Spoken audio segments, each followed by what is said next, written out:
nous, on veut exposer l'art de façon respectueuse des artistes et des œuvres d'art. Voilà. Et malheureusement, dans le crypto-art aujourd'hui, quasiment la seule opportunité d'exposer des œuvres d'art crypto, c'est dans les conférences Web 3.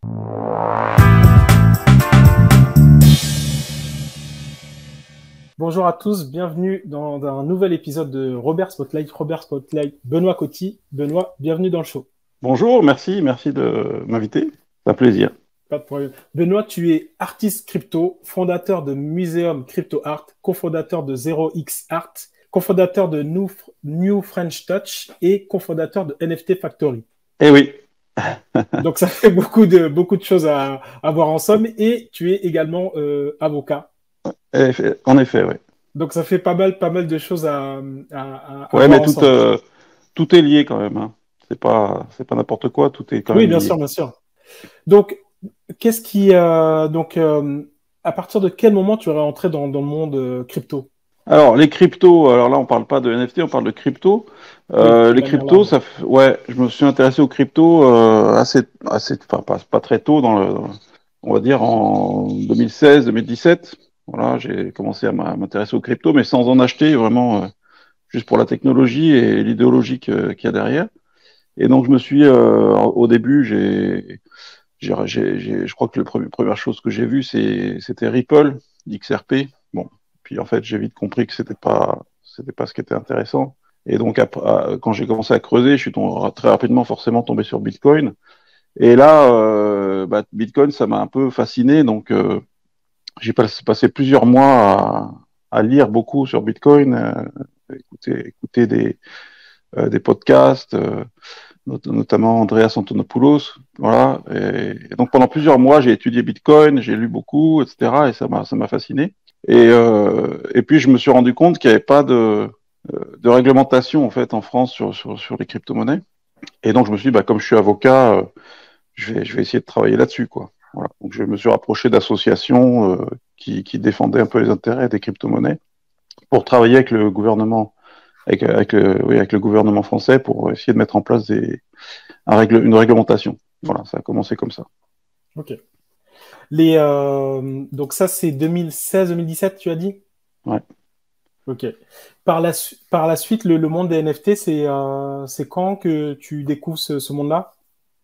Alors en fait, ce qui s'est passé, c'est qu'en 2018, justement, le gouvernement a compris qu'il y avait pas mal d'activités sur sur les crypto-monnaies, et donc ils ont souhaité créer un environnement réglementaire. Et donc moi, j'ai fait partie des groupes de travail au ministère des Finances, notamment. Et voilà, on voulait couvrir tout l'écosystème. Bah, moi, j'ai commencé à étudier un peu tout l'écosystème crypto, quoi. J'ai commencé à sortir un peu des crypto-monnaies uniquement et d'aller, notamment Ethereum, d'aller voir un peu tout ce qui se passait. Et là, j'ai découvert les DApp, hein, les apps décentralisées, et je suis tombé sur les métavers. Donc, je suis tombé sur les projets de métavers qui étaient des NFT. Et là, j'ai compris, entre guillemets, qu'il y avait un potentiel avec ces métavers. Et donc, j'en ai choisi un qui à l'époque existait. À l'époque, il y en avait deux. Il y avait Decentraland ou CryptoVoxels. Et puis, moi, j'ai beaucoup aimé CryptoVoxels. Decentraland, c'était déjà trop cher. Donc, j'ai acheté des terrains dans CryptoVoxels. Et donc, c'est mes premiers NFT que j'ai achetés. C'est des terrains dans un métavers, CryptoVoxels. Et comme c'était pas cher, j'en ai acheté une quinzaine. En quelques jours, j'en ai acheté une quinzaine. C'était quelques dizaines de dollars pièce, quoi. Donc ça, c'était mes premiers NFT. Voilà. D'accord. Et Ok. c'était en décembre 2018. Et donc Ok. c'est à cette époque-là que que j'ai créé mon wallet Ethereum avec MetaMask en décembre 2018. Ok, parfait. Décembre 2018. Chronologiquement, donc entre le artiste crypto, fondateur de Muséum Crypto Art, si on le fait dans l'ordre chronologique, la première chose qui vient, c'est quoi? Donc la première chose, c'est les terrains dans le métavers. Et ensuite, rapidement, comme moi artiste, je suis pas vraiment artiste, je suis artiste du dimanche, quoi. Donc j'ai besoin de créer des choses et je me suis dit, je vais expérimenter, je vais chercher à minter une œuvre. Donc, je crois que chronologiquement, c'était mon premier NFT que j'ai acheté, c'était un terrain dans un métavers. Et ensuite, je suis allé chercher des plateformes pour tokeniser des œuvres d'art. Je suis tombé sur un truc voilà, que j'ai pas bien compris et j'ai voulu minter, mais j'ai pas compris ce qui se passait. Bon, voilà, mais puis j'ai laissé passer ça. J'ai dit je verrai ça plus tard.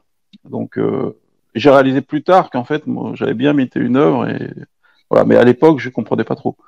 Et donc j'ai fait ça et puis ensuite je suis allé me promener dans le métavers, là où j'avais acheté les terrains. Et puis j'ai vu qu'il y avait plein d'artistes qui créaient des galeries et qui exposaient leurs œuvres. Et donc c'est là que j'ai voulu en fait, voilà, j'ai beaucoup aimé un peu ce qu'ils faisaient. J'ai beaucoup aimé l'énergie qu'il y avait chez ces artistes. Et donc je me suis dit, bah, comme j'ai un grand terrain et que j'aime bien ça, je vais créer un musée, quoi. Je vais créer un musée et puis je vais exposer ces artistes. Et donc c'est comme ça que ça a commencé le crypto art entre guillemets. C'est en décidant de faire un musée parce que je voulais exposer les œuvres de ces artistes que je voyais qui montaient chacun leur galerie en fait. Et je me suis dit ça serait bien de mettre tout ça au même endroit. Et donc j'ai sympathisé avec les artistes, je les ai contactés. Il faut comprendre qu'à l'époque c'était un tout petit monde. Hein. Il y avait dans CryptoVoxel, je sais pas, il y avait peut-être une cinquantaine de propriétaires. Et puis des artistes, il y en avait peut-être une cinquantaine, une centaine d'artistes quoi, qui avaient commencé à tokeniser, à minter sur Super Rare et Non-Origin. Et donc c'était un tout petit monde. Donc quand je suis arrivé et que j'ai commencé à les contacter et puis à collectionner, et ben, tout de suite, voilà, j'ai fait partie de cette petite communauté. Et puis ensuite, bah, ça a complètement explosé, mais ça a mis du temps. C'était 1 an, 2 ans après, ça a explosé. À l'époque, en 2018, les statistiques, c'est qu'il y avait il n'y avait pas plus de quelques milliers de wallets actifs. Ouais, il y avait quelques milliers de wallets actifs sur OpenSea, quoi.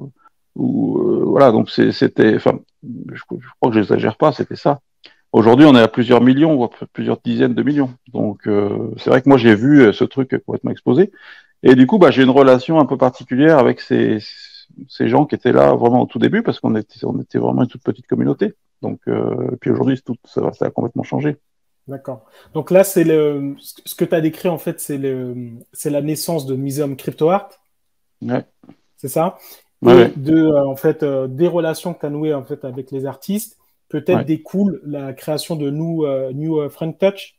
Oui, alors ça, New French Touch, c'est beaucoup plus tard, c'est récent, New French Touch. D'accord. Ça date d'il y a quelques mois. Ok. Donc, ce qui s'est passé, c'est d'abord pendant donc 2000, on va dire 2000, parce que j'ai créé le musée vraiment fin 2018 en décembre. Donc, on va dire que ça commence en fait en janvier 2019, quoi. Donc, 2019 jusqu'à 2020, bah, je suis entre guillemets, je suis tout seul dans mon coin à améliorer le musée, à acheter des œuvres, parler aux artistes, etc. Mais bon, il se passe pas beaucoup plus que ça, quoi. Donc je fais quelques expositions dans le métavers, donc je fais de la curation, donc j'essaie de créer dans des galeries. Alors j'accueille des artistes aussi dans des terrains que j'ai. Je travaille notamment avec Pascal Boyard. C'est un des premiers artistes avec qui je travaille parce que la création du MoCA, ça correspond à peu près à la date où il a fait sa fresque La liberté qui est dans le peuple. Et moi, comme j'étais dans les crypto-monnaies avant, j'avais déjà repéré Pascal Boyard parce que Pascal Boyard, il faisait des fresques, c'est un street artiste. Il faisait des fresques, des peintures murales, enfin voilà, des fresques dans les rues de Paris.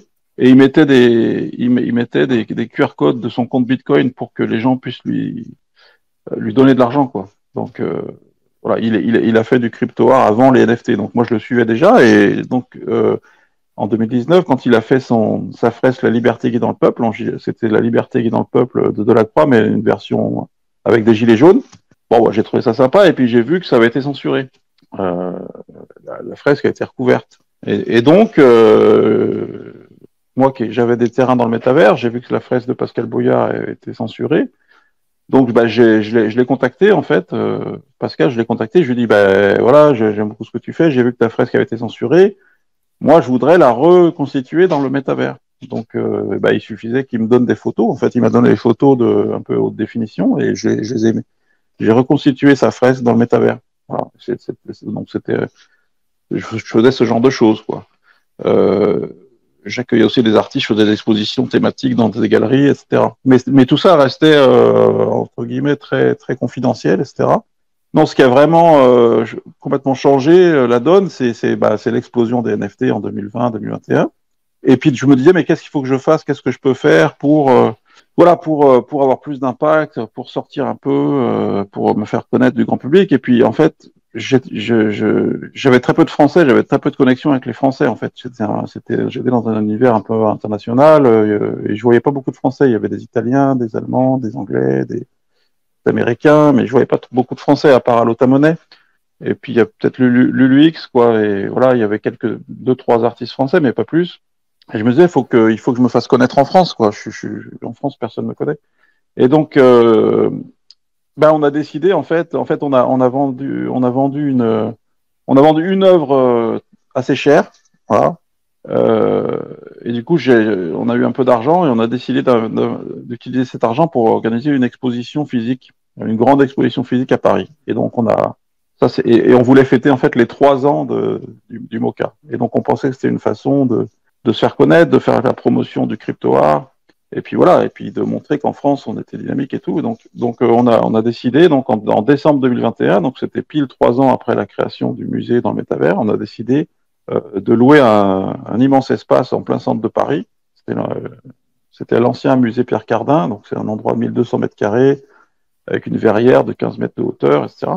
Donc on a loué cet espace pour 3 jours et on a fait une exposition avec 80 œuvres d'art, et puis des conférences, etc. Voilà. Et donc là, il y a eu beaucoup de monde qui est venu, ils ont découvert, en fait, parce qu'ils ne connaissaient pas, donc ils ont découvert qu'il y avait des gens qui travaillaient en France sur ce sujet depuis longtemps. Et donc c'est ça qui a déclenché après, je pense que ça a été un peu aussi à l'origine de l'explosion un peu en France de ce secteur-là, avec des artistes français qui commençaient à s'y intéresser, et puis du coup, nous, avec cet événement-là, on a été très sollicités, pour du conseil, etc. Donc, on a décidé de créer une société, en fait. On a décidé de créer une société de conseil, voilà, qui s'appelle OXA.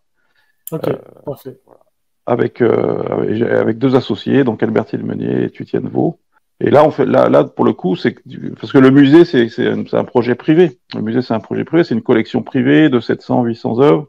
C'est des terrains dans le métavers qui sont privés. Voilà, c'est gratuit. Bon, c'est pas un business. Et puis le musée, par définition, ça ne fait que acheter des œuvres, donc c'est pas un business. Donc pour qu'on puisse continuer à collectionner, on s'est dit il faut faire un business. Et le business le plus évident, c'est du conseil, puisque tout le monde vient nous voir pour nous poser des questions, comment on fait, comment ça marche. Donc on s'est dit on va faire une société de conseil. On l'a créé il y a 6 mois, je pense. Et ben là, ça commence, quoi. Donc on a pas mal de missions, on fait des formations, on a fait des formations pour pas mal de monde, notamment pour le ministère de la Culture, et puis on est devenu un peu consultant pour le ministère de la Culture, et puis pour plein de projets privés de lancement de collections de NFT, et puis on organise des expositions physiques aussi pour des institutions qui veulent faire des expositions de NFT et qui savent pas comment s'y prendre et qui nous demandent de les aider, donc les aider à faire la curation, c'est-à-dire fournir le contenu, c'est-à-dire de définir un thème pour une exposition de crypto art, et puis choisir les artistes, voilà, et les conseiller sur la scénographie, etc. Et donc on a fait ça à New York. Voilà, c'était notre premier grand projet, entre guillemets. On a fait une exposition de NFT pour l'Alliance française à New York, et c'était en juin. Et puis on a d'autres projets en cours. Voilà, on a d'autres institutionnels qui nous ont contactés pour faire des propositions d'exposition. Donc c'est aussi une partie de notre activité, du conseil, de la formation et de la curation. Voilà, pour résumer, entre guillemets, sur OXA. D'accord. Parfait. C'est très bien résumé, hein. En plus, l'historique, tu l'as donné. Il y a eu les transitions. J'ai même pas eu besoin d'intervenir. C'était parfait. New French Touch. Donc, tu as dit que c'était récent. Ce qui est le plus récent, c'est New French Touch ou NFT Factory? NFT Factory, c'est plus vieux, hein. Ah oui, alors NFT Factory, c'est parce que là, si tu veux, le MoCA, OXR et New French Touch, c'est quelque chose, voilà, pas de dire personnel, mais c'est des projets qui sont très liés dans l'art, en fait. Alors NFT Factory, c'est un petit peu différent, c'est lié, mais c'est un petit peu différent parce que NFT Factory, c'est un projet beaucoup plus large qui ne se résume pas à l'art. hein, c'est un projet NFT, donc qui regroupe tous les secteurs des NFT, donc les marques, le métavers, les jeux, je sais pas, les tickets, enfin tout. Et donc, dont une partie est l'art. Donc, et en fait, ce qui s'est passé, c'est que quand il y a eu l'initiative de créer NFT Factory, alors je me souviens plus, je pense que c'était il y a plus de 6 mois, ça devait être il y a 6 mois, un an. Ça venait pas de moi, ça venait de John Carp et Jean-Michel Payon. Et donc John Carp et Jean-Michel Payon, c'est eux qui m'ont contacté en fait. Je pense que voilà, ils ont eu connaissance de ce que je faisais dans l'art. Et ils m'ont contacté pour faire partie des fondateurs de NFT Factory. Donc à l'époque, c'était juste un projet. Et donc j'ai accepté parce que tout de suite, parce que pour moi c'était évident.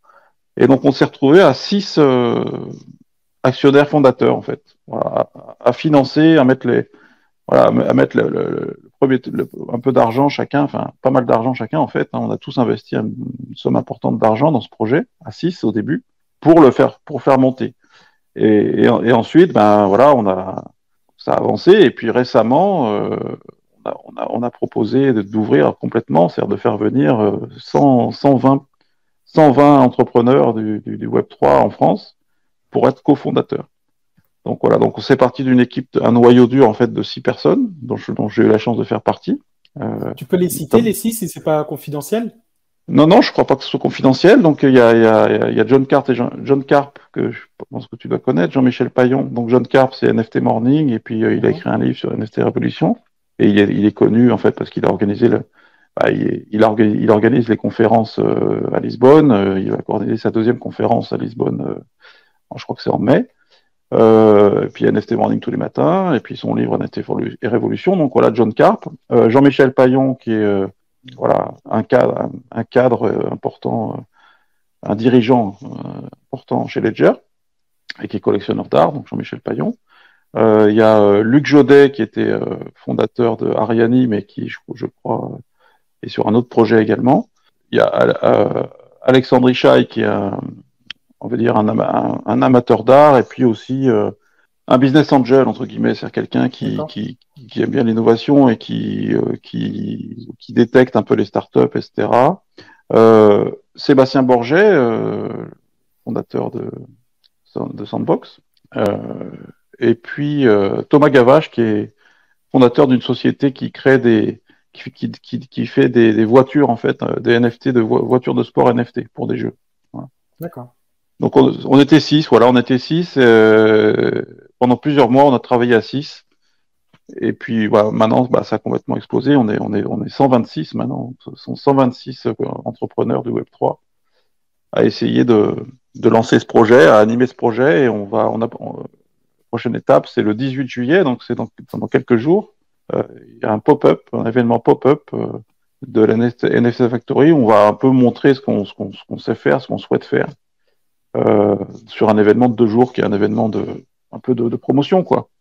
Voilà. Et puis normalement en octobre, on espère en octobre, on pourra ouvrir le lieu qui sera le principal objet en fait de NFT Factory, c'est de créer un lieu physique qui va regrouper tous les acteurs du Web3, qui va être un centre un peu, qui va agréger, qui va cristalliser tout cet écosystème où il y aura de la formation, du coworking, des événements, des expositions, et où ça sera un comptoir, en fait, c'est un comptoir de vente de NFT, donc un comptoir d'achat, c'est-à-dire que c'est un endroit grand public, en fait, c'est dans un endroit, c'est au centre de Paris, c'est dans un endroit où il y a beaucoup de passages, et donc c'est un endroit où les gens qui ne connaissent pas les NFT vont peut-être venir pour découvrir ce que c'est, voilà. Et puis c'est un endroit aussi où les entrepreneurs du Web3 vont pouvoir se réunir, se rencontrer, suivre des formations, avoir du conseil, etc. Donc pour moi, c'est un projet très important pour montrer qu'en France, on est vraiment au top, parce que c'est le cas, hein, et qu'on a des projets comme ça qui fédérateurs. En fait, c'est un projet très très ouvert, très fédérateur. D'accord. Donc voilà pour NFT Factory. NFT Factory, c'est un peu donc c'est ce projet-là qui est assez un gros projet. New French Touch, c'est différent. New French Touch, c'est dans la ligne de mes projets artistiques, donc c'est dans la suite de Mocha et de Wixar. New French Touch, c'est en fait, je sais pas si tu connais un peu le crypto-art et l'écosystème, mais la plateforme la plus connue du crypto-art, qui était la première à s'ouvrir, hein, en avril 2018. C'est Super Rare. Donc ça s'appelle Super Rare. C'est une société américaine qui a lancé cette plateforme et qui a eu beaucoup de succès. Mais ils avaient une curation centralisée, c'est-à-dire que c'est leur équipe aux États-Unis qui sélectionnait les artistes. Parce que c'est une plateforme curatée. On dit curatée, c'est pas très joli, mais c'est une plateforme fermée, c'est-à-dire que pour pouvoir créer ces œuvres d'art, ces NFT d'art sur cette plateforme, il faut passer un comité de sélection, quoi. Et donc ce comité de sélection, il était aux États-Unis, centralisé, et bon, ils ont été complètement débordés par les demandes, et puis donc ils ont plus de 20 000 demandes en retard, bon, voilà. Donc ils peuvent pas matériellement gérer tout ça. Et donc ils ont décidé il y a un an de décentraliser leur curation, c'est-à-dire de confier la tâche de sélectionner les artistes, enfin d'aller découvrir des nouveaux artistes, de les sélectionner et de leur donner accès à cette plateforme, qui est une plateforme un peu prestigieuse, à confier ce rôle à d'autres personnes dans le monde, quoi. Et pour faire ça, ils ont décidé de faire une élection et donc de faire voter les gens qui détiennent des rares, donc qui est la monnaie, leur monnaie, en fait, parce que Super Rare a créé sa propre monnaie, qui est une monnaie de gouvernance, et ils l'ont distribué gratuitement, quand ils l'ont créé, ils l'ont distribué gratuitement à tous les membres de l'écosystème qui avaient été actifs, donc qui étaient actifs dans le crypto art. Et donc ils ont demandé à tous ces gens qui possédaient des rares de voter en fait pour les personnalités de cet écosystème qui, selon eux, méritaient d'avoir cette responsabilité de faire de la curation. Et donc moi, je me suis porté candidat, donc j'ai dit voilà, moi je souhaite, je suis candidat pour avoir ce qu'ils appellent un espace dans Super Rare.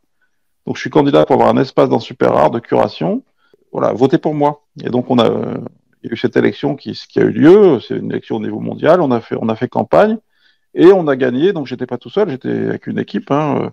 On a gagné donc ces élections. Donc on a eu le droit d'avoir accès à cette plateforme et de créer un espace. Et donc on a choisi de l'appeler New French Touch parce qu'on voulait que ce soit un espace, voilà, pas réservé aux artistes français, mais avec cette connotation française, voilà.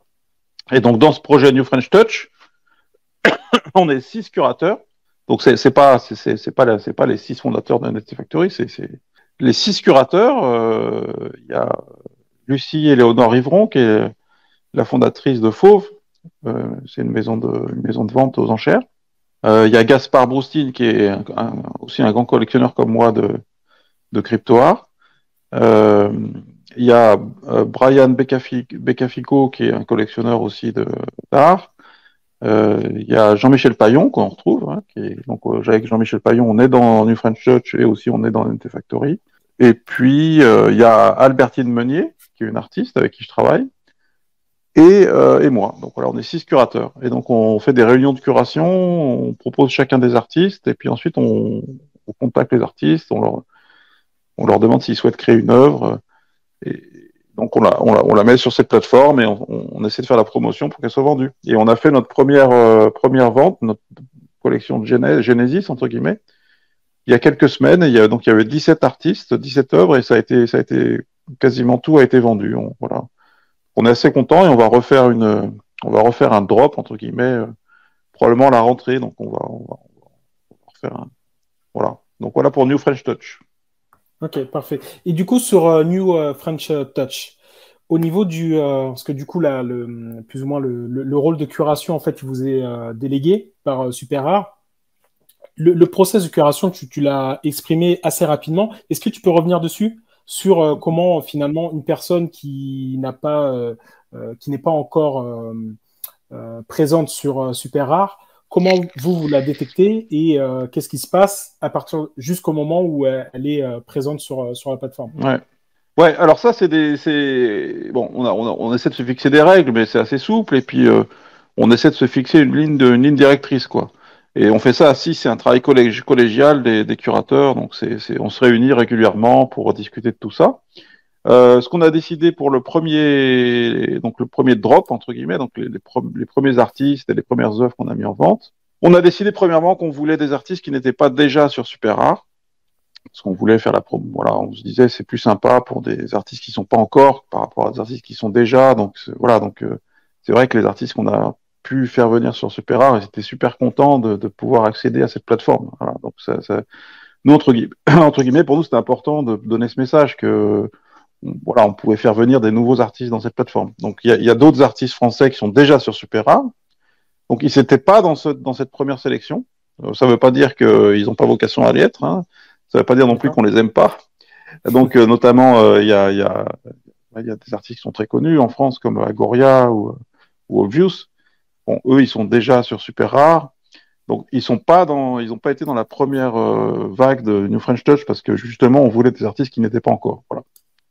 Alors, il y a eu beaucoup de questions. Pourquoi il n'y a pas Agoria? Pourquoi il n'y a pas Obvious? Mais voilà, la réponse, c'est celle-là. Et on a décidé, et pour nous, il n'y a pas de problème là-dessus. Et on s'entend très bien avec Agoria et Obvious, il n'y a pas de problème. Et alors, sur les artistes qui ont fait partie de cette première collection, ben, c'est un peu chacun de nous, on est 6. On est tous très connectés, en fait, avec le milieu de l'art et puis les milieux des NFT en France, quoi. Donc voilà, en fait, de par notre activité depuis plusieurs années, en tout cas en ce qui me concerne depuis plusieurs années, puis les autres depuis des fois plusieurs mois, et puis étaient déjà en contact avec surveillaient en fait déjà les artistes. Donc on était déjà au courant des artistes français qui commençaient sur le crypto art. Donc c'était facile pour nous de les contacter et puis de contacter ceux dont on estimait qu'ils avaient une qualité, voilà, qui nous plaisait, quoi. Donc on a chacun un peu sélectionné des artistes qu'on avait identifiés et puis on a discuté entre nous pour valider qu'on était tous d'accord. Et une fois qu'on était tous d'accord, on a contacté les artistes et on leur a donné un peu une ligne éditoriale parce que pour nous c'était important aussi que dans notre espace de curation, il ait un style, quoi. Ça soit pas un endroit où les artistes viennent mettre tout ce qu'ils veulent quand ils veulent. Voilà. On voulait un peu donner un style. Et donc, on a beaucoup réfléchi à comment définir une ligne éditoriale. Et le fruit de nos travaux, ça a été qu'on on a défini 3 critères, en fait. Et on voulait que les œuvres proposées par les artistes cochent au moins 2 des 3 critères. Voilà. Et donc, les 3 critères, il y en a un premier qui est le dialogue entre l'homme et l'ordinateur, voilà, parce que c'est quelque chose qu'on observe un peu dans le crypto art, c'est un thème récurrent. Les artistes travaillent beaucoup, par définition, travaillent avec l'ordinateur, mais c'est pas uniquement travailler avec l'ordinateur, c'est en tant qu'artiste, c'est aussi réfléchir à qu'est-ce que c'est que ce dialogue entre l'homme et l'ordinateur. Donc, le dialogue entre l'artiste et l'ordinateur, donc notamment sur tout ce qui est l'intelligence artificielle et l'art génératif. Donc, les artistes réfléchissent beaucoup à comment interagir, comment faire des échanges avec l'ordinateur, comment maîtriser l'intelligence artificielle ou comment se laisser influencer par ce que l'ordinateur propose. Soit c'est une réflexion un peu voilà, ce qu'on appelle un dialogue entre l'artiste et l'ordinateur, et plus généralement aussi en tant que thème, le dialogue entre l'homme, entre l'être humain et l'ordinateur. C'est-à-dire quelle est la relation entre l'être humain et l'ordinateur? À quel moment l'ordinateur, on va dire, contrôle l'être humain et est nuisible? Et à quel moment l'ordinateur aide l'être humain et voilà, et quelque part est bénéfique? Donc tout ça, c'est une réflexion aussi, une réflexion un peu philosophique qu'on retrouve dans le crypto art. Donc ça, c'était notre premier thème. Donc cette relation entre l'homme et l'ordinateur. Le deuxième thème, c'est ce qu'on appelle Doom, parce que dans le crypto art, quand vous regardez les crypto art des origines, il y a beaucoup, beaucoup de thématiques de l'apocalypse, les crânes, les squelettes, la mort, la renaissance. Donc, c'est un thème qui fait beaucoup réfléchir ces artistes-là. Et donc, nous, on voulait retrouver ça aussi. Donc, c'était notre deuxième thème. C'est les références à l'histoire. C'est les références au grand cycle de l'humanité avec voilà la décadence, la renaissance, l'apocalypse, voilà tout ça. Donc nous c'était un thème qu'on voulait voir. Ça c'était le deuxième thème. Et le troisième thème c'est on appelait ça l'impertinence. Alors l'impertinence c'est le côté dada un peu.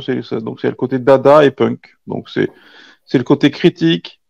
C'est critiquer un peu les institutions, c'est avoir un discours un petit peu politique, mais en même temps qui se prend pas au sérieux, donc qui peut être léger, comme le mouvement Dada. Donc le mouvement Dada, c'est entre guillemets dire c'est ne pas être sérieux, c'est faire de la dérision, etc. Donc ça, voilà, c'était nos 3 critères. Donc nos 3 critères, l'ordinateur, Doom, et puis l'impertinence. Voilà. Et donc, on a proposé, on a expliqué ces 3 critères aux artistes qu'on avait un peu présélectionnés. Et on leur dit, voilà les 3 critères qu'on souhaiterait voir, entre guillemets, les 3 aspects qu'on souhaiterait retrouver. Et donc, ils ont accepté, hein, ils ont dit, bah oui, ça correspond plus ou moins à ce qu'on fait déjà. Donc, ils ont créé des œuvres, en fait, qui essayaient de se rapprocher de ces 3 thèmes. Voilà. Et puis ensuite, bah, ils nous les ont transmises, on les a autorisés à minter dans l'espace, et ils ont minté dans l'espace, on a fixé une période d'enchère, et puis voilà. D'accord. Mais du coup, ils pouvaient lister plusieurs œuvres. Ils n'ont pas proposé, imaginons, 5 œuvres, et vous, en face, vous disiez, OK, ben, sur ces 5, on va prendre celle-là. Si, par exemple, ils proposaient, il n'y avait pas de limite capacitaire? Si, en fait, on a la capacité de définir ça dans notre smart contract. Donc, on a un smart contract, en fait, New French Touch, et on doit donc, premièrement, valider, donc whitelister les adresses Ethereum des artistes, donc une par une. Donc, pour qu'un artiste puisse minter sur la plateforme New French Touch, il faut qu'au préalable, il nous ait donné son adresse Ethereum et que nous, on l'ait inscrite dans le smart contract. Donc, il faut déjà, premièrement, qu'on inscrive l'adresse Ethereum de l'artiste dans le smart contract. Et ensuite, on donne une capacité de mint à chaque adresse. Donc, on a décidé de donner une capacité de 5. Donc, mais on peut renouveler. Donc, on a décidé de donner 5 crédits à chaque artiste. Et donc, les artistes, après, une fois qu'ils ont ça, ils peuvent venir spontanément minter 5 œuvres. Simplement, ces œuvres elles sont mintées, donc les NFT existent, mais elles ne sont pas encore publiées.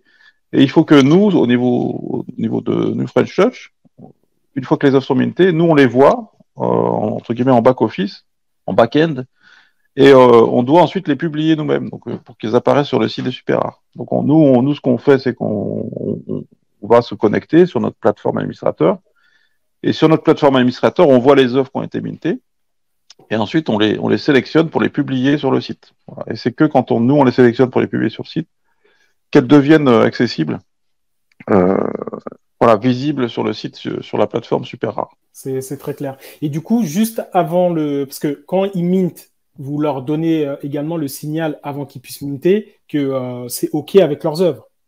Vous les oui, bien sûr. pas. OK. Ah non, bien sûr. Bien sûr. En fait, oui, ça, c'est une étape effectivement, qu'on a oubliée. C'est-à-dire que on revient un peu en arrière, donc on leur communique les critères. Les critères. Hein. Donc déjà, on les a sélectionnés. Donc ils font partie du groupe d'artistes qu'on a sélectionnés. Ensuite, on leur donne les critères et on leur dit, bah, proposez-nous des œuvres qui correspondent à ces critères. Et effectivement, ils nous ont proposé des œuvres. Alors ça a pris 2 semaines, 3 semaines. Ils nous ont proposé des œuvres. On a validé le fait que collectivement, hein, toujours à 6, dans nos réunions de curation, on a revu les œuvres qui étaient proposées avant qu'elles soient mintées, effectivement. On a créé un drive Google, donc les artistes ont pu se connecter sur leur drive Google, télécharger leurs fichiers pour qu'on puisse les voir. Et donc on a fait des réunions pour valider les œuvres une par une. Et dans certains cas, voilà, on dit est-ce qu'on peut pas un peu voilà, accentuer sur telle chose. Bon, on a eu un rôle un peu, entre guillemets, d'orientation, mais qui était critique, mais qui était très léger, quoi. C'est-à-dire que, bon, nous, on n'est pas là c'est pas des commandes, hein, donc on n'est pas là pour commander des œuvres d'art et donner non, on est là pour un peu pousser les artistes, c'est-à-dire leur mettre des contraintes pour que eux-mêmes s'expriment selon ces contraintes. Et en fait, ce qui est marrant, c'est quelque chose qui est connu, hein. Les artistes, en fait, ils s'aperçoivent qu'ils aiment bien avoir des contraintes. C'est-à-dire que l'artiste, même si par définition c'est lui qui crée, c'est lui qui imagine, etc. Mais en fait, le fait d'avoir des contraintes, ça va stimuler sa créativité. Donc, en fait, les artistes, nous, on leur a mis des contraintes à ces artistes, et en fait, ils ont bien aimé ça, quoi. Ça a stimulé leur créativité, ça leur a permis d'aller des fois plus loin, de réfléchir à leur pratique, à leur technique, à leur message, etc. Donc, globalement, cette démarche, pour eux, ça a été très positif. Ils étaient très contents qu'on leur donne des contraintes et qu'on leur dise, nous, on souhaite avoir telle et telle et telle chose. Et quelque part, ça leur a plu. C'est un exercice qui leur a plu. Voilà. Parfait. Et du coup, donc là, ils mintent. Ensuite, il y a la période où, en gros, c'est disponible sur Super Rare. Donc, j'imagine que ça a été vendu en. Enfin, ça a pris un certain temps pour se vendre. Hein, Ouais, après, on a fait un système d'enchères. Donc, ça, c'est quelque chose dont on a discuté avec les artistes. On s'est mis d'accord. Hein, tout le monde était d'accord. On a dit on va faire une vente groupée. On va faire une auction, donc une vente aux enchères groupée qui va durer une semaine. Voilà. Donc, on va commencer les enchères tel jour. Je crois que c'était le 18 juin. Donc, le 18 juin à 18h. On commence les enchères. On a fixé un prix de réserve de 0,5 Ether pour toutes les œuvres. ok. On savait que les artistes n'avaient pas les mêmes cotes, hein, mais on a décidé de mettre un prix de réserve de 0,5 Ether sur toutes les œuvres. Et on a lancé une période d'enchères d'une semaine, donc pendant une semaine. Voilà. Et donc ça se terminait le 25 juin à 18h. Et donc le 25 juin à 18h, le plus haut bidder gagnait l'œuvre, sachant qu'il y avait des extensions de 10 minutes, je crois. C'est-à-dire que, enfin, une fois qu'on a atteint la fin de la période d'enchères, s'il y a une nouvelle enchère, 10 minutes, s'il y a une nouvelle enchère, ça reouvre 10 minutes. Voilà. Donc ça, Ok. il y a certaines enchères qui sont prolongées de une heure ou deux, quoi, Ok. le temps que ça parte, quoi. Ok. Parfait. Et donc, du coup, le simple, vous avez fait de la communication à côté de ça, ou le simple fait que ce soit listé sur Super Rare, en fait, servait comme vecteur Non, de bah, communication. non, Super Rare a pas fait vraiment la pub, hein. C'est à nous de faire la pub, hein. Donc, nous, on s'y est mis tous. Les 6 curateurs, plus les 17 artistes, en fait, on s'est fait notre petit plan de com sur Twitter, hein, principalement. On a tous fait nos tweets. Chaque artiste faisait la promotion de la vente globalement et puis faisait la promotion de sa propre œuvre. Mhm. Et puis nous, les curateurs, on faisait aussi sur Twitter notre promotion, quoi. Donc ça s'est fait un peu entre nous. On n'a pas fait appel à des cabinets, des agences marketing. On a tout fait ça Ouais. nous-mêmes. Mais bon, voilà, entre les artistes et nous, on avait de bonnes visibilités. Puis on avait dans notre sélection, il y a des artistes qui ont aussi des belles communautés. Donc voilà, donc ça a fonctionné. Et puis c'est l'autre élément de promotion, c'est que en fait c'est là que ça se mélange un peu avec Wixar, c'est que nous en parallèle, quasiment au même moment, OXR, notre société, a été sollicitée par l'Alliance française à New York pour créer une exposition de NFT.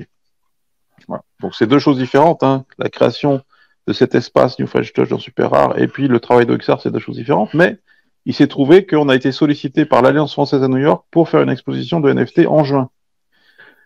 Et donc on s'est dit, on va mêler l'utile à l'agréable, on va proposer à l'Alliance française à New York de faire une exposition New French Touch, parce que finalement l'Alliance française à New York, ils sont là pour faire la promotion de la France. Donc on s'est dit, voilà, nous, on a cet espace New French Touch qui va s'ouvrir, qui se lance, et on a l'Alliance française qui nous demande de faire l'exposition, on va leur proposer New French C'est Touch. Donc, parfait.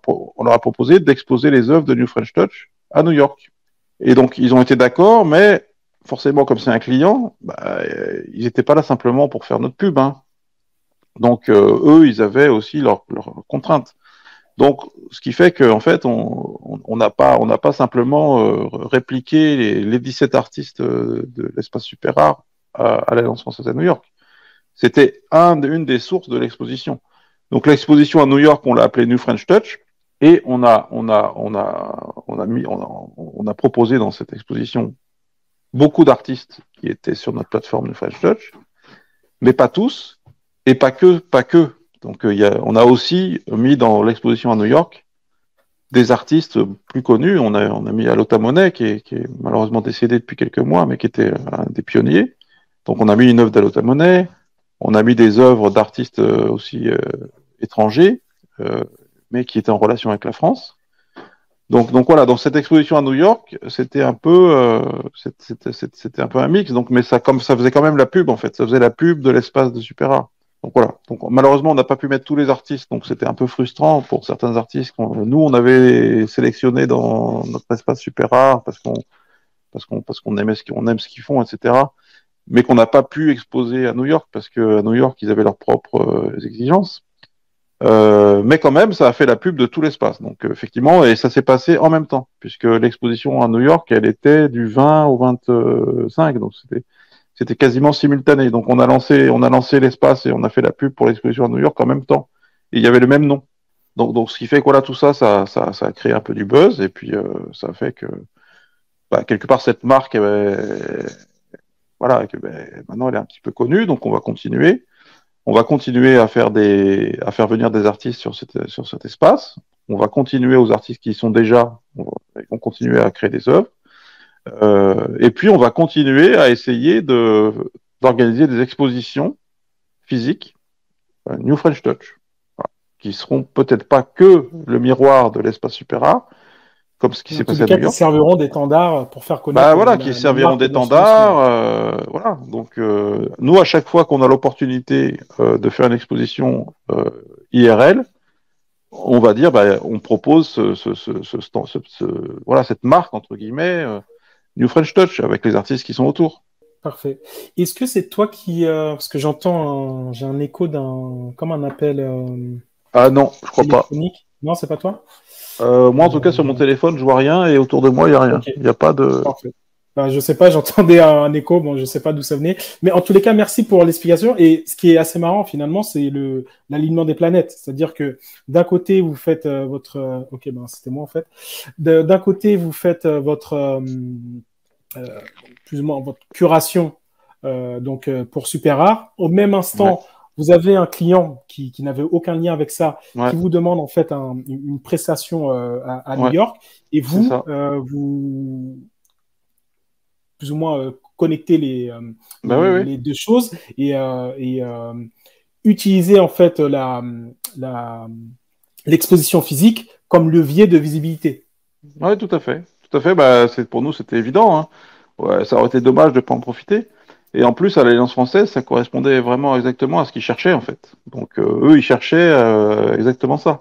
Donc, bon, voilà, c'était un peu un coup de chance, et puis on en a profité, et on espère que nous, on refera New French Touch à New York avec l'Alliance française l'année prochaine, parce que comme ils étaient très contents de ce qu'on a fait, chez eux, il y a eu un impact intéressant avec leurs clients, etc. Donc, on espère que l'année prochaine, on refera la même chose. Et puis, on remettra des artistes qui sont dans notre sphère New French Touch. Et voilà. Et puis, ça sera quelque chose qui va fonctionner sur le long terme, on espère. Mais ça sera pas que l'Alliance française. Hein, ça sera aussi peut-être d'autres galeries.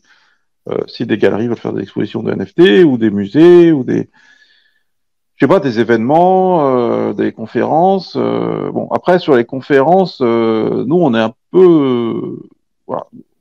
Si vous voulez, notre image de marque nous, on veut exposer l'art de façon respectueuse des artistes et des œuvres d'art.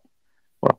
Et malheureusement, dans le crypto-art aujourd'hui, quasiment la seule opportunité d'exposer des œuvres d'art crypto, c'est dans les conférences Web 3. Mais les conférences Web 3, elles sont faites pour des entrepreneurs de Web 3, donc des développeurs, des start-upers, des financiers, des business angels, etc.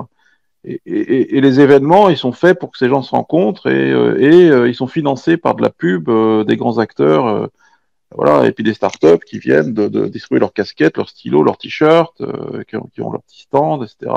Et les gens viennent pour se donner carte de visite, pour faire des connexions business. Et pour nous, c'est pas forcément le meilleur endroit pour faire des expositions d'art. Pour nous, une exposition d'art, c'est une exposition qui est ouverte à un public beaucoup plus large, d'enfants, de grands-parents, de gens qui n'ont rien à voir avec Web3. Et donc, les conférences Web3, c'est pas le bon lieu, quoi. Donc si vous voulez, par rapport à ces conférences, nous, on souhaite organiser des expositions d'art. On comprend bien que les conférences Web3, c'est la principale opportunité, mais on n'aime pas trop la façon dont c'est présenté, etc. Donc, pour nous, l'idéal, en fait, la situation idéale, c'est ce qui s'est passé à New York. C'est qu'on se colle, on se greffe à un événement Web3 parce que ça fait beaucoup de buzz et ça fait venir beaucoup de monde, mais on le fait dans un autre endroit. Donc, c'est un satellite. Donc, ça veut dire qu'on le fait dans un endroit où il n'y a pas toute la pub Binance, Coinbase et tout le bazar. On le fait dans un endroit où il n'y a que de l'art. Et on fait dans un endroit qui est ouvert, donc déjà où l'entrée est pas chère, donc il faut pas payer 500 € ou 1000 € pour entrer. c'est plutôt de l'ordre de quelques dizaines d'euros. Et c'est ouvert au grand public. Et donc, c'est des endroits où le grand public circule. Et donc, nous, c'est ça un peu qu'on souhaite mettre en avant. C'est ce qu'on a fait à New York. Et donc, ce qu'on souhaite faire dans l'avenir, c'est ça. C'est pas forcément être dans la conférence, mélangé avec tous les, uniquement avec les gens qui ont payé leur place très cher pour venir et qui viennent pour faire du business. En fait, on veut pas être forcément là. On préfère être en dehors et faire appel à un plus grand public. Voilà. J'entends. Du coup, question à la suite de ce que tu viens de dire. Est-ce que vous envisagez à un moment donné d'avoir votre propre galerie? Physique? Oui. Ouais. Oui, parce que maintenant on a une galerie virtuelle avec notre espace super art, mais galerie physique, c'est compliqué parce que bon, ça dépend aussi, c'est une question plus financière. Hein. Donc voilà, si les finances le permettent, pourquoi pas. Mais aujourd'hui, notre Aujourd'hui, modèle, c'est pas quelque chose que vous avez non. enfin, OK. Non, par contre, ça fonctionne très bien en fait de faire des pop-up en fait. Donc, ce qui pourrait se passer, le plus probable, c'est que soit on travaille avec des partenaires qui nous sollicitent en disant on veut faire une exposition NFT, et puis nous, on leur vend notre contenu, entre guillemets, qui sont les artistes avec qui on travaille, etc. Soit on a un peu d'argent à investir et on décide de louer un espace pour une semaine, en fait. Et puis on vient, on s'installe, et puis on fait l'exposition, et puis voilà. Mais à l'année, en fait, je suis pas sûr. Moi, je vois plus un peu des pop-up. Voilà. Alors OK. après, j'ai utilisé un terme là que j'aime pas, mais je dis nos artistes, mais en fait, ça c'est un truc qui est très important dans le crypto art, et je pense que ça change complètement par rapport au monde de l'art traditionnel. C'est qu'il y a plus pour moi, il n'y a pas de relation d'exclusivité entre les artistes et les acteurs comme nous. C'est-à-dire que nous, on a des projets, on a New French Touch, on fait des expositions, euh, et c'est au coup par coup, quoi. Les artistes, ils nous plaisent, on leur propose, ils viennent, ils disent OK, on va créer une œuvre dans votre espace, ou alors on est d'accord pour que nos œuvres soient exposées dans votre exposition IRL, mais on n'est pas agent en fait. On n'est pas agent des artistes. Les artistes, ils peuvent le lundi venir faire minter sur la plateforme, et puis le lendemain aller minter sur une autre plateforme, et puis voilà. Et puis nous, nos projets, on a un projet on a un projet artistique de collaboration, on fait appel à tel et tel artiste qu'on connaît, et puis le projet d'après, on fait pas appel à eux mais à d'autres. Bon, on n'a pas d'exclusivité. Voilà. Et ça, je pense, c'est quelque chose qui est aussi assez différent par rapport à ce qui se passait avant. Et les artistes comprennent pas forcément. C'est-à-dire que moi, ça m'est arrivé de travailler sur des projets avec certains artistes, et puis un peu plus tard, un autre projet avec d'autres artistes, et puis les artistes avec qui j'ai travaillé au début me disent mais pourquoi tu m'as pas appelé? Je dis ben on n'a pas de contrat en fait, on n'a pas d'exclusivité. Nous, on fait nos projets, et puis en fonction du projet, ça fait sens de travailler avec tel artiste ou pas, etc. Mais c'est pas parce que j'ai pas fait appel à toi là sur ce projet-là que je vais pas faire appel à toi plus tard, et je vais pas faire appel à toi à chaque fois Par défaut. systématiquement par défaut parce que c'est pas comme ça que ça fonctionne. Donc de mon côté et du côté des artistes, c'est pareil, et c'est tant mieux pour eux. Les artistes, si ce que je propose ça leur plaît, ils viennent, ils participent. Si ça leur plaît pas, ils participent pas. Et puis s'il y a quelque chose que quelqu'un d'autre fait qui fait la même chose que moi, mais qui est pas moi, ils peuvent y aller, ça me dérange pas. Moi, j'ai aucune exclusivité. Et je pense que c'est important pour les artistes dans cet écosystème NFT crypto-art de pas être dans des relations exclusives. Les artistes, ils deviennent leurs propres entrepreneurs. Les artistes sont entrepreneurs en fait dans cet écosystème. Ils sont plus assistés, chapeautés, biberonnés par des galeristes ou quoi qui font la pluie et le beau temps. Ça, c'est fini. Donc maintenant, on est à armes égales, entre guillemets, on est dans des relations égalitaires, en fait, on est au même niveau, et on fait chacun notre truc, et en fonction de ce qui est intéressant, au coup par coup, on décide de travailler ensemble ou pas, et c'est très bien, et il y a aucune exclusivité, etc. Et pour moi, c'est beaucoup mieux pour les artistes, parce que du coup, voilà, le galeriste ou l'acteur de l'art, il a plus son écurie, entre guillemets. Il a pas son écurie d'artistes qui sont, entre guillemets, ses esclaves. Voilà. Nous, les artistes dans du French Touch, on était très contents qu'ils acceptent de venir tokeniser chez nous, mais ils vont aller tokeniser ailleurs, et tant mieux. S'ils veulent aller tokeniser dans une autre plateforme, même dans un autre espace, et s'ils font des expositions avec d'autres gens, et ben tant mieux. Nous, on ne va pas leur dire, hey, qu'est-ce que tu as fait là? Nous, on t'a aidé. Pourquoi tu vas tokeniser ailleurs? Pourquoi tu vas voir d'autres gens? Non. Donc nous, on est en permanence en train de prouver qu'on est utile, en fait. En fait, quand on est acteur de l'art, entre guillemets, dans cet écosystème, on est sans arrêt en train d'essayer de prouver ce qu'on fait est utile. On n'est pas là à dire, maintenant, toi, tu es mon artiste, je suis ton agent, maintenant, tout ce que tu fais, c'est avec moi. Voilà. Et donc, je trouve que c'est beaucoup mieux, c'est beaucoup plus simple, parce que voilà, c'est plus challenging. C'est-à-dire que si on ne fait pas des choses intéressantes pour les artistes, ils ne viendront pas nous voir, simplement. C'est sûr. C'est sûr. Du coup, sur ta vision de collectionneur et de curateur, qu'est-ce qui retient ton attention actuellement sur le marché? Qu'est-ce que tu vois qui aujourd'hui t'attire l'œil? Ouais, alors, moi, pour l'instant, il y a deux réponses. Il y a des choses un peu négatives et puis des choses positives. Sur les choses négatives, c'est le fait que bah, les gens qui ne sont pas dans cet écosystème, les gens qui sont extérieurs, hein, qui observent et qui ne sont pas acteurs, ils ont une vision un peu fausse, un peu erronée de ce qui se passe, parce qu'ils mélangent tout. C'est-à-dire qu'on leur présente les NFT de façon globale, et là-dedans, on met au même niveau les PFP, les collectibles, et puis les œuvres d'art, entre guillemets.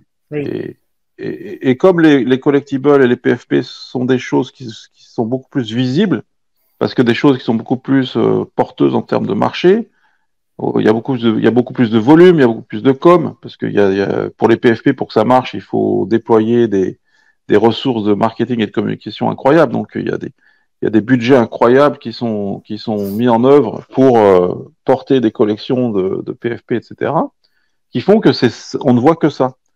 Et qui fait que le public non averti, quand on lui parle de crypto art, il dit ah ouais mais entre guillemets c'est de la merde, c'est des singes, c'est des singes dégueulasses, bon, qui valent des centaines de milliers d'euros et qui sont que pour des riches et qui sont des clubs de VIP et qui en plus sont hyper euh, voilà, c'est des investissements purement financiers, etc. Bon. Et donc les gens voient ça et donc moi je me bats avec d'autres, hein, je suis pas le seul, on est nombreux à se battre, les artistes, les gens comme moi, pour dire que non, c'est complètement différent.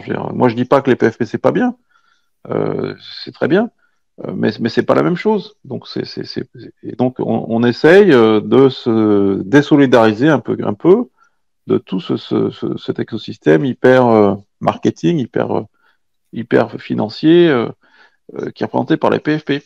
Voilà. Mais après, il y a des mélanges, c'est-à-dire qu'il y a des PFP qui ont des dimensions artistiques beaucoup plus fortes. Donc voilà, faut pas généraliser, mais en tout cas, il y a ce problème de perception en fait de l'art crypto-art, voilà, qui est important et qu'on essaie de résoudre. Voilà. Donc ça, c'est le côté un peu négatif. Après, sur le côté positif, bah, ce que je vois, c'est que il y a une énergie créative, un peu créatrice, très importante, quoi, qui se déploie. Les NFT sont une source d'inspiration, c'est un nouvel espace de liberté pour les artistes. Et ben voilà, ils inventent des choses, les artistes, ils inventent des choses incroyables. Et notamment,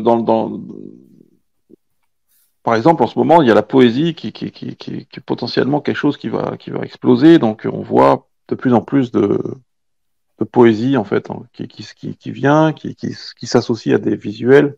Et ça, je trouve ça incroyable. C'est-à-dire que la poésie, aujourd'hui, enfin, jusqu'à présent, la poésie, c'était une expression artistique qui était quand même très, très hyper confidentielle. Voilà, je suis pas sûr qu'il y ait beaucoup de poètes, entre guillemets, qui arrivent à gagner leur vie en faisant de la poésie. Et là, potentiellement, avec les NFT, ben, il y a toute une nouvelle génération d'artistes et puis aussi de collectionneurs et des fois des jeunes à qui qui vont voir de la poésie, qui vont créer de la poésie et qui va se vendre comme NFT. Voilà, donc ça, je trouve ça incroyable. En fait, ça, je trouve que voilà, c'est représentatif du potentiel, de la puissance en fait des NFT. C'est-à-dire que ça peut faire revivre comme ça des expressions artistiques qui avaient presque disparu ou qui étaient extrêmement confidentielles et qui tout d'un coup peuvent devenir populaires. Voilà. Et donc ça, pour moi, c'est magnifique. Et ça contraste avec les gens des gens, c'est souvent des journalistes, soi-disant spécialisés dans l'art, qui voient ça d'un mauvais œil et qui disent ouais, les NFT, c'est la fin de l'art, c'est la mort de l'art. Bon, voilà.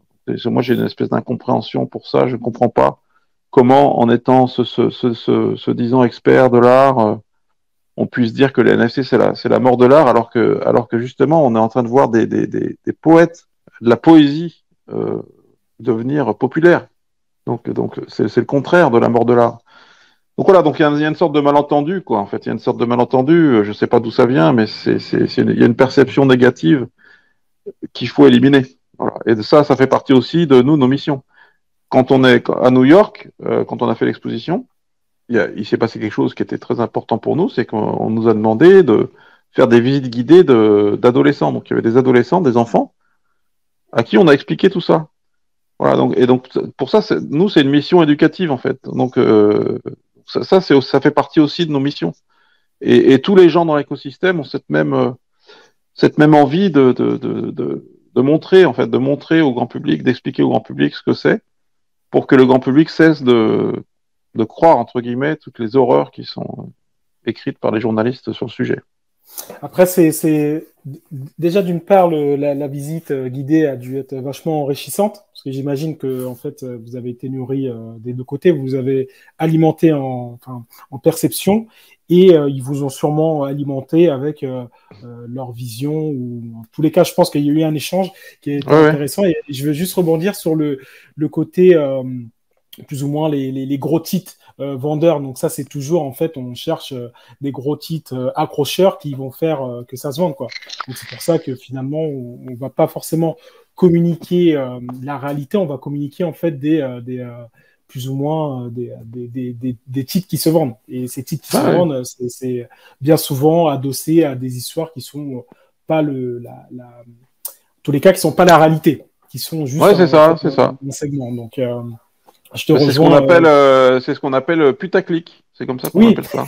J'hésitais à le dire. T'osais pas le dire, bon, moi je le dis. Voilà, je réfléchissais, en fait, je me disais, est-ce que je dis la version. Bon, moi, ça me dérange pas de le dire. Hein.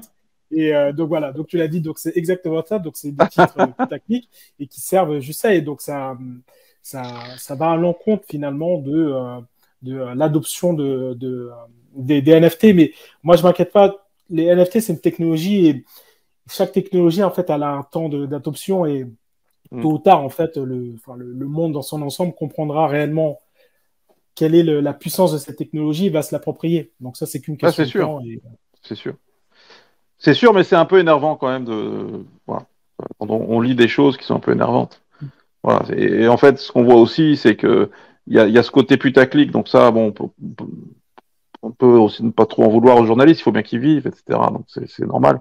Mais il y a beaucoup aussi de défense de son précaré, c'est-à-dire qu'il y a beaucoup d'acteurs qui ont leur business, qui fonctionnent depuis des centaines d'années. Oui, qu'ils essaient de protéger, c'est sûr.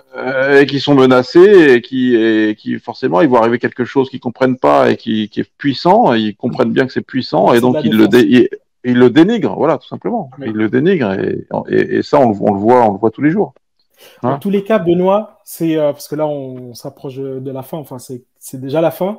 Merci pour toutes les informations que tu as données, ton parcours qui est qui est riche. Donc ça remonte à 2017, si je dis pas de bêtises, et en fait, c'est vachement riche. On voit que tu es un acteur qui est très impliqué dans l'écosystème, que tu interviens dans énormément de choses. Donc j'espère qu'en tous les cas, les personnes qui pourront voir ce contenu auront découvert une personne assez intéressante. Je vais juste mettre ton lien Linktree, donc crypto avocat. Et dedans, je crois que... Non, c'est pas toi? Ah non. Ah, j'ai fait une bêtise. Ah, désolé. J'ai confondu d'invité. Non, mais non, moi c'est. T'as pas le. Non, c'est mon autre invité. Je suis désolé. Non, mais mon Linktree, moi j'ai un Linktree sur le Twitter Museum Crypto Art. Il y a un Linktree aussi. Ok, pas de souci. En tous les cas, je le mettrai en fait dans les liens Ouais, de description quand ce sera sur YouTube. Désolé pour le petit non, il n'y a couac. pas de problème. Mais en tous les cas, Benoît, c'était un vrai réel plaisir de faire ta découverte, de connaître ton histoire et de voir enfin, ton implication qui est vraiment riche et importante. Donc, au Ouais, plaisir bah, merci à toi, et c'est rare de pouvoir prendre le temps de parler, donc là j'ai eu le temps de parler, donc je te remercie, et puis bah, bonne chance pour les prochains épisodes. C'est quoi c'est quand le prochain? C'est toutes les semaines? Bah, c'est juste là, j'en ai un juste derrière. C'est Ah ok, ah d'accord, bah donc ouais. bah écoute, Donc c'est pour ça que je voilà. disais que je suis obligé d'écourter quand Ouais, j'ai pas de ouais, contraintes en termes de temps à mon niveau et au niveau de l'invité. En fait, j'ai pas de soucis ok, en fait à étendre. Ça aurait été le cas, mais là malheureusement il n'y a pas de j'ai problème. Eh ben écoute, à bientôt, et puis peut-être à la prochaine, un prochain yes. podcast, qui sait. Merci Merci, beaucoup. À bientôt, Benoît. ciao.